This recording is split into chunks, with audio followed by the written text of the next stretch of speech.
हमारे मुल्क में और सब जब से सोशल मीडिया आया है, हम प्रोसेस को फॉलो नहीं करते और जल्दी में लगे होते हैं। ओलंपिक मेडल जीतना और गोल्ड मेडल हासिल करना, ओलंपिक रिकॉर्ड बनाना, ये आसान काम नहीं होता। पूरी दुनिया में आपको बहुत कम गोल्ड मेडलिस्ट मिलते हैं और वो एक प्रोसेस के थ्रू होता है। अरशद नदीम का जो ये सफ़र है, ये 10 से 11 साल का है और उन्होंने पूरा प्रोसेस फॉलो किया। उस प्रोसेस में जो लोग उनके साथ रहे, वो इस कामयाबी में उनके साथी हैं, उसके साथ हकदार हैं।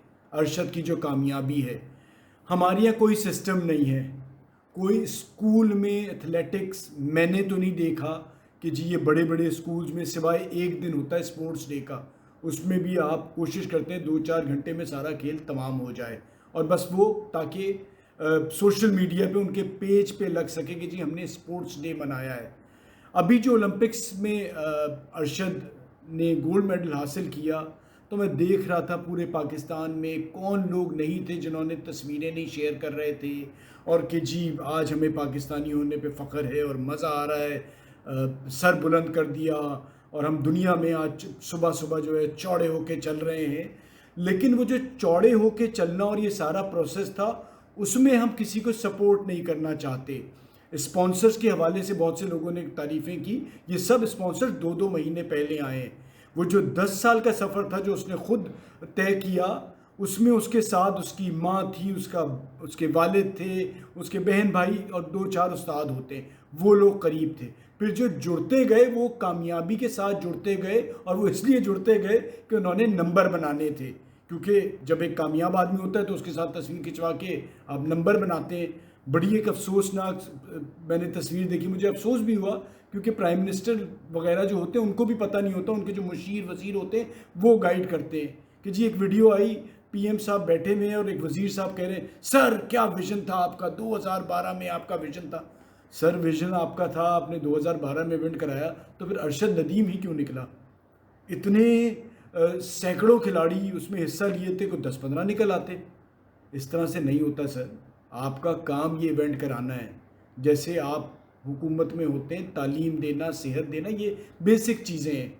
मैंने तो दुनिया में हम चाइना को फॉलो कर रहे होते हैं, अमेरिका को देख रहे होते हैं कि किसी का जो प्राइम मिनिस्टर है या प्रेसिडेंट है वो इस तरह की कोई वीडियो बना रहा हो कि जी हमने ये कर दिया और इस तरह से गोल्ड मेडल हासिल कर लिया। ऐसा नहीं है।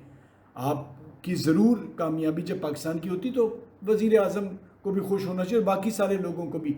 लेकिन बात सारी ये कि हुकूमत के तौर पे हमारे यहाँ खेलों के लिए कुछ नहीं होता और किसी भी शहर में और किसी भी सूबे में खेलों के लिए कोई कुछ नहीं करता, सिवाय वो फंड्स जो हैं वो मिलते हैं और उनको घुमा फिरा के थोड़ा बहुत दिखा दिया जाता है। और क्रिकेट में भी जो आप इतना सब कुछ देखते हैं, अक्सर मैं देखता हूँ कि जी लोगों को शायद इस चीज़ का इल्म ही नहीं है कि जी हुकूमत के पैसे इधर ज़ाया हो रहे हैं उधर। भाई क्रिकेट चल ही इसलिए रहा है कि आईसीसी पैसे दे रहा है और एक आपने पीएसएल बना दिया है, वरना क्रिकेट में भी ऐसे ही आप पैसे मांग रहे होते।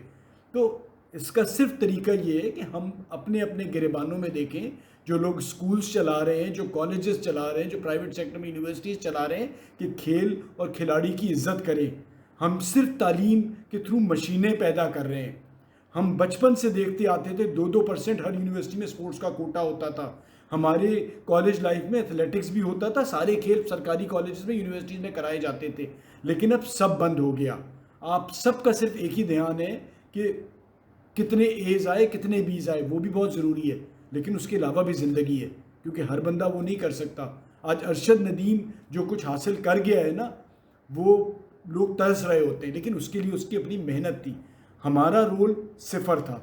तो अब जो लोग बढ़ चढ़ के इतनी बातें कर रहे हैं, खामोश बैठें और ये भी नहीं कि सिर्फ जितने पैसे दे दिए ज़रूर दें, लेकिन आगे अगर आप चाहते हैं कि कोई अरशद नदीम आए या इस किस्म की सूरत हाल हो, तो इन इलाकों में खेलों के लिए ग्राउंड्स बनाएं। और वो जो ग्राउंड्स इस तरह से ना बनाएं जैसे कराची में भी है कि क्रिकेट के ग्राउंड हैं, जो बेचारा सफ़ेद पोश आदमी है या जो अफोर्ड नहीं कर सकता वो क्रिकेट भी बगैर पैसों के नहीं खेल सकता। हम खुश किस्मत थे, सीमेंट की विकटें थी, ग्राउंड थी, विकेट लगाते थे और खेल शुरू कर देते थे। लेकिन अब तो कम से कम आपको हर बच्चे को एक मैच खेलने के लिए 1000 रुपया देना पड़ता है एक मैच के लिए। तो ये आपकी जिम्मेदारी है कि फ्री फैसिलिटीज़ आप प्रोवाइड करें। शुक्रिया।